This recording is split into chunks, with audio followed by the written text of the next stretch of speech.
I like it.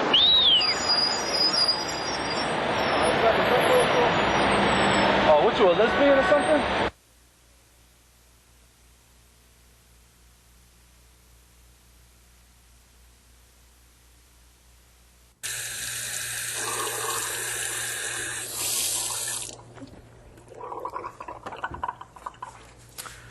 Three, two, one. Stop nuclear testing. 3, 2, 1.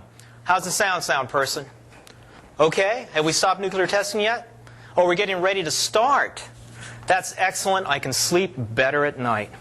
Hi, my name's Jose. I want to welcome you to Politically Correct Cooking, a show about two of my favorite things, food and politics, although not necessarily in that order. Our show tonight is about a subject I'm not really familiar with. It's about sexism. And before we introduce our guests from the National Organization of Men Against Sexism, I want to let Judy know. Judy, baby, last night had a great time. I lost your phone number, though. I know you're watching. I want you to give me a call. And if you're not watching, Judy, if you're an attractive young lady with brains, looks, and money, you got my number. And besides, I've got cable at my house. Jose. Hey, what's going on, David? You just don't get it. I don't get it. I don't get what? You made some pretty sexist comments just now. I'm trying to change the view of man here with regards to women. I'm cooking. I'm doing chores in the house. Aren't I doing enough? Well, I think it's more like attitude. Sexism is a social disease. Our society has it, everywhere. Part of what my organization tries to do is to empower men and women to change their patterns and to think about what they do. Well, I'll certainly start now. Maybe my luck will improve with women if I change Maybe it will. Well, it only can get better. Okay. Well, before we start talking about sexism, got all these vegetables arrayed out here. Yes. What's on the menu? Well, we're going to saute some fresh vegetables, as you can see, and we're going to put them over a bed of couscous. And it's a very nice light meal. And why don't we just, maybe you can help me by chopping up that onion. You want me to do this onion here? Yeah, about half of it. Half of it? Yeah. Okay. Now, the National Organization for Men Against Sexism, tell us a little bit about it. What are its goals? How many chapters? Are you nationwide? We're nationwide. We've been around for about 15 years. We've got about 2,000 members. Not enough, but we're working hard on it. And hopefully by shows like this, people will hear about us and want to help do the kind of work we do. Okay. Now, sexism, I guess what we should do is just get to the core of the problem, and it's basically violence against women is the ultimate form of sexism. Yes, it certainly is. Violence against women is paramount in our society. Some moment in time, every second of the day, some kind of act of rape or being beaten up or being sexually harassed is happening. And we're trying to change that and to at least make people aware. It seems that people are becoming more aware of sexism in society. I know now that when people look at car commercials, before there was always women selling the car commercials, beer, now it's mountains instead of women. People are becoming more aware in society. But there's still problems like in Bosnia-Herzegovina, rape of women is used as an instrument of state policy. Yeah, like terror. It's terror. It's pure terror. Hopefully, we can, as a society, begin to address some of these problems. I think that the violence is not going to certainly maybe end within our generation, but if we can make a small, imprint, dent. Mm-hmm. Now, these onions, do you want them sliced a little smaller, or? Yeah, a little bit smaller. Dice them? Yeah, okay, that'd be fine. We can do that. Yeah. Now, sexism. What exactly is it? How does it come about? Is it inherited? Is it society imprinted in people's heads as they grow up? Yeah, society. It's kind of imprinted throughout society, and from earliest, ages. As you probably know, or maybe you don't know, sexism particularly hurts women. Women are in a much, they're powerless in certain situations. We're finding that sexism also can work against men, but for the most part, women are the ones that are getting hurt. we've got all sorts of different programs through our membership to try to make people aware. A lot of our members do counseling for men who batter women, for instance. So we're getting there. Can you fill us in a little bit more on some of the programs like men who batter women? Do you have men who have battered women like in your organization trying Yes, we do. get it together? We do. Become They have functioning joined members? It constantly amazes me at our yearly conferences to hear men discuss that they once battered and hurt women, and how now through different battering programs they have made a complete difference in their life. Well, I'm certainly glad to hear that, although I know is that these onions are battering my eyes to no end. I think that's enough. Is that enough yes, onions? that's Great. enough. That is enough. Now, what about a little bit of the squash? Squash? Yeah. Okay. Now, in sexism, in rape, a lot of times, say a couple of years ago, if a woman was raped, she was afraid to take the case to, say, the authorities, because a lot of times the woman ends up being the criminal instead of the victim. Has there been a change, say, in society now? Where are there more rapes being reported? Are women standing up? I think so. You know, it's still, as you can probably imagine, pretty much of a horror to have to go through that. And yes, I think police departments are becoming more sensitized, and there are a lot more programs for women that that are raped. So yeah, things are a lot better even than they were 10 years ago. What other programs does your organization offer besides, say, counseling to abusers? Well, we offer some studies in men's studies, for instance, that we're trying to encourage universities and schools to pursue, so that people will have a better idea now and in the future of what causes men to be violent.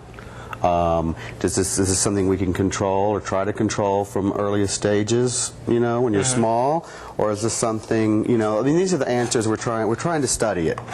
And like I said, 15 years is a very short time to be around as an organization. So now, the organization itself just started as an offshoot of something else, or just a couple of guys got together, or did a judge tell some people who abused It started in the late 70s, and it followed kind of the National Organization for Women, followed some of those guidelines, and we realized that women, we've got to do a lot of the work, and men have got to counsel men about why they batter and why they're violent. It's not women's responsibility to do that.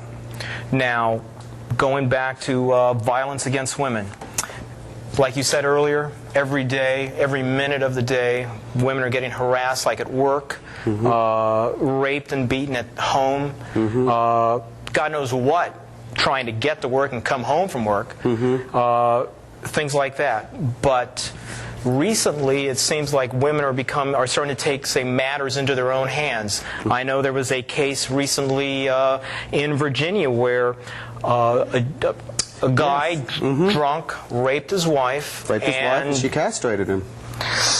Yeah, we certainly don't advocate anything like that. That's a pretty extreme measure. She obviously, cracked. But, the reports that we have were that, here's another example, someone over the course of the years being beaten and beaten and beaten. And it was a relationship where, for a long time, there was a lot of... Yes, neighbors said they knew about and heard the fights, and here they are married, and it really doesn't make any difference. No one deserves to have to put up with that. Your organization would have been able to offer some sort of counseling to this guy so that he might not have had the scare of his life. Yeah. Maybe. maybe. Who knows? Maybe. I'd like to hope so. But she obviously needs some counseling and needs some help, and hopefully she'll be able to get that too. And I feel for both of them. Yeah. Sometimes there's a lot of hells in these little homes around here. Yeah, there are. Child abuse, spouse abuse. You never know what's going on. Whatever's going on. Now, what is going on with the cooking here? I think we're about to cut everything up. I think we're ready to saute this, which should take just a short amount of time. Let's get this. This is like olive oil. Some olive oil? Okay. Yeah, great. Some olive oil. Why don't you pick up, that tray. How are these sliced? Are they sliced okay, or you want them smaller? No, that's fine. Okay. That's fine. Let me put this over here. Give you this tray. Okay. All right.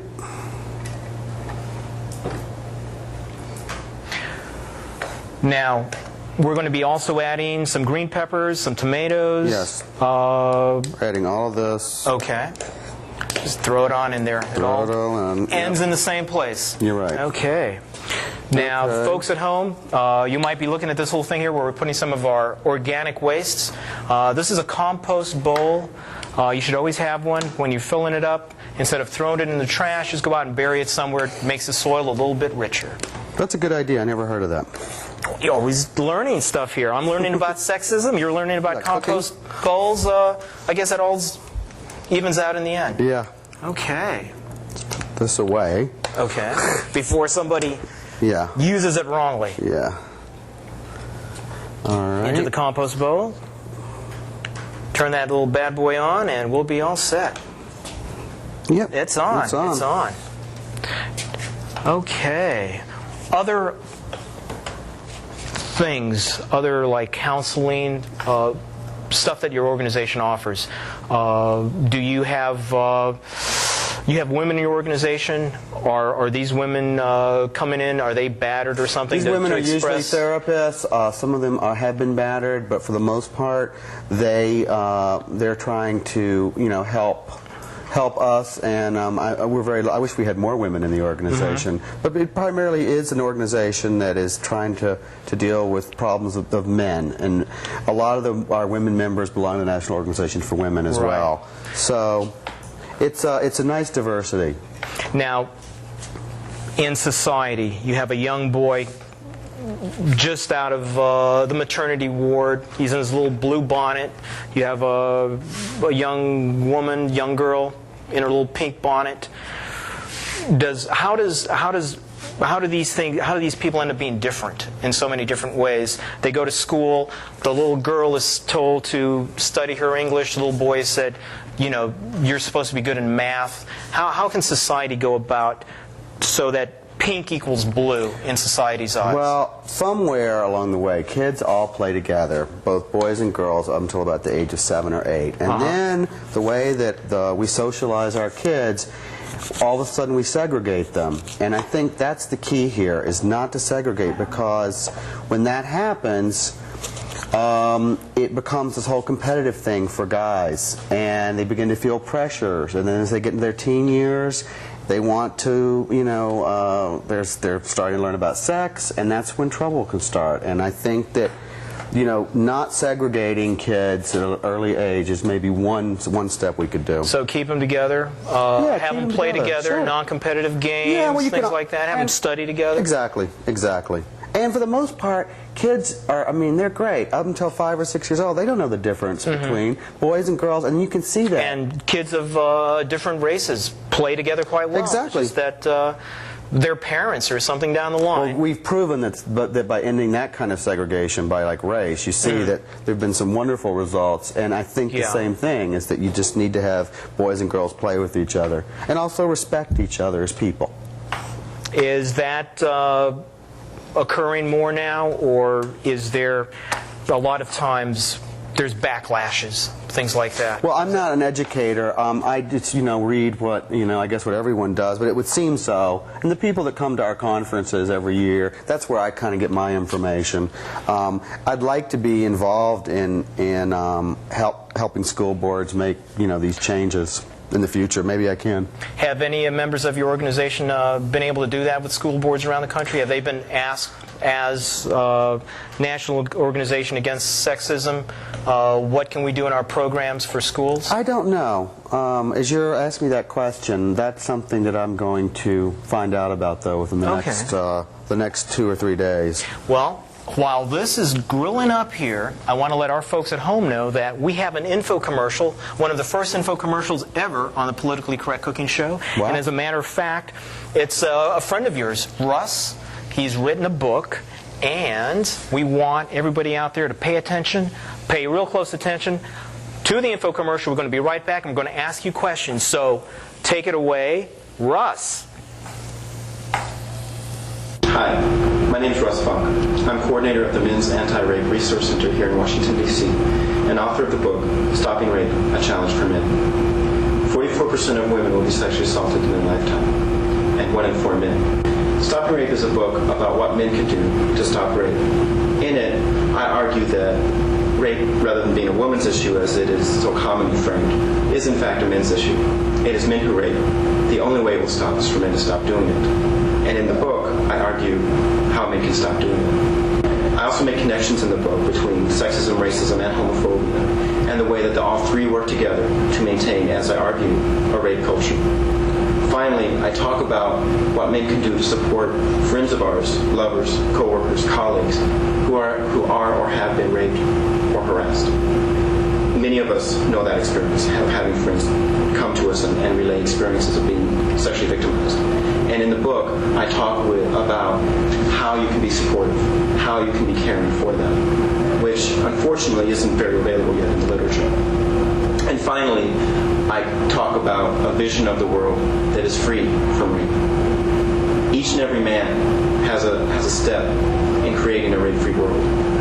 Stopping rape is a step towards creating that kind of world that we all deserve and that we all have the right to live in. For more information about the book, about the Men's Anti-Rape Resource Center, or local resources in your community of men working to stop rape, such as DC Men Against Rape, call me at the Resource Center, area code 202-529-7239, or you can drop me a line. Our address is P.O. Box 73559, Washington, D.C. 20056. There are a number of local events happening during the fall. First will be Anti-Rape Week, which happens the third week of September, sponsored by the DC Rape Crisis Center. During that week, DC Men Against Rape will be hosting a number of activities, including during the Take Back the Night March, an event for men during the march itself. Additionally, in October, we will be hosting Brother Peace, the International Day of Men Taking Action in Men's Violence, along with the co-sponsored DC Student Coalition Against Apartheid and Racism. Also during the fall, we will be holding another training for male peer educators to train men to talk with men about rape. For any information about any of our activities, please call us at 202-529-7239. It smells good. I can't wait to put it in my mouth. Well, I think it'll be pretty good. Okay. That info commercial with Russ on it. Now, Russ is on the board. Russ is on the board with you. With me, National Organization Against Sexism, and he's been a good friend, and he's doing a lot of important work to let people know about what happens to women in violence. And the book that's coming out, highly recommended. Now, other problems with sexism today, especially in a country like the United States, where there's a large woman population in the workforce, sometimes the workplace is like one of the most dangerous places for women. Well, that brings to mind one of the other things that we try to do in this organization, and that is to let people, to try to break out of the stereotypes that men and women, that are assumed. Like, it's assumed that men are going to pick up paychecks, checks at a bar or restaurant, for instance. Right. It's assumed that a lot of cases that men are going to open doors for women. And sometimes that's polite, and sometimes women want that. But other times it's kind of, it's found offensive. Yeah. We try to let people, to publicize that, and to make people be more sensitive to this type of things. So, that's a good question. Opening a door for a woman. I was raised, always open a door for a woman. I was too. Always pick up the tab. Right. Always when you're walking on the sidewalk, walk on the side close to the street. Right. Now, what is the situation now? Is that more of we're all equal now, even though down deep inside we certainly are not a politically correct organization where we, take issue with all these things. It's simple courtesy, and if you feel like that, and I think you might know from a woman friend if that's something she's going to be receptive to. Mm-hmm. Some women are and some aren't. I think it's just like a lot of men. I mean, we're all individuals, and we have that right. Well, this thing is certainly coming along quite well. Yeah. While we were watching the info commercial, you ended up adding a little bit of I added some minced garlic, and also some seasonings that are kind of a lemon flavor. Okay. That'll should make this pretty tasty. It looks delicious, and it smells great. Now, going back to women in the workplace, especially where this show is shown in the Washington, D.C. area, I would say maybe even more than half the people working are probably women. The stereotypes of men as having the power in the office. Every now and again, a situation arises where somebody does something and gets caught. You've got a bumper sticker about Senator Bob Packwood from Oregon. He's a perfect example. Bob Packwood. Been in the Senate for 25 years. All sorts of accusations are still being dealt with where he took advantage of women working in his employ in a sexual manner. And here's someone that stood up for women's rights and who, frankly, it looks like has been a hypocrite. Yeah. I understand his slogan at the last election was Packwood, a hands-on guy. Yeah, and these things came out right before the election, And literally days beforehand, right. and he just did not tell the truth about it. So the Senate's investigating it, but you know, it's... And things like that don't just happen in the Senate, they can happen at the Happen local everywhere. convenience store. Exactly. And I'm sure a lot of people who are watching the show know instances where it's happened to them. Yes, I'm sure everyone has their own case. Right. And I'm sure like men have power thrust against them that they don't really want, the same way women have, but probably not to the degree. Not to the degree, no, not to that degree. But yeah, it does happen, and I think men are more comfortable about talking about it than they once were. Well, that's good. That's good. Now, how are we doing here? I think we're just about done. Stomach is growling. I haven't had a thing to eat all day because I've been waiting for this meal. All right, well, let me serve you. Okay, first. let me get a plate. All right. And I will certainly give you a critique here of your culinary capabilities. Good. How's that? All right. Now this is couscous that, like we said, we made earlier. Uh-huh. You like couscous? I like couscous. We've had it here before. Yeah. All right. Let's give you some fresh vegetables here as best we can. Okay. Do you cook a lot at home? No, not as much as I would like. Well, we're hoping you get a little practice here and you can go home and Well, this is a good experience. invite your friends over. Sure. Try it out on them. Okay, that ought to do it. Okay. Let's see here. Now, if it's not good, lie. The pressure is on. Let's see. Let's check it out. With tomato and some couscous.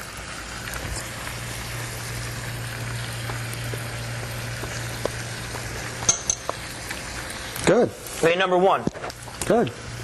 Very good. Very good. All right. Cook is almost as good as my mom. That wasn't a sexist comment, was it? No. Okay, good. Not at all. Okay.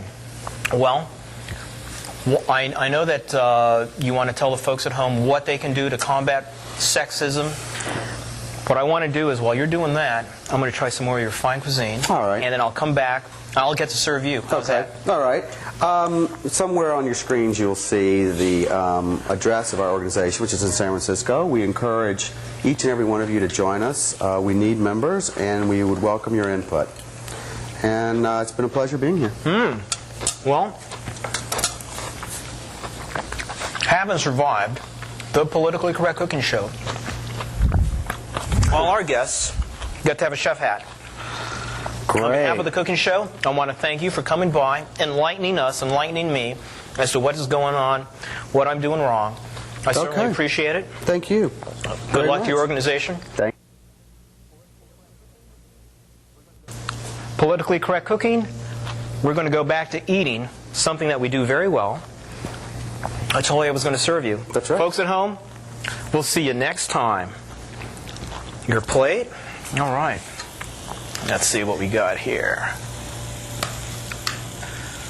All right. And some veggies for the chef. As is the case, the chef always eats last. That's the case. But he gets the, he knows what pieces he wants, right? Yeah. So he saves them for himself. All right. There you go. And you got a fork? No fork. No fork. We're not that disorganized. Right. Okay. Thanks. Cheers. Happy? Very good. Cheers.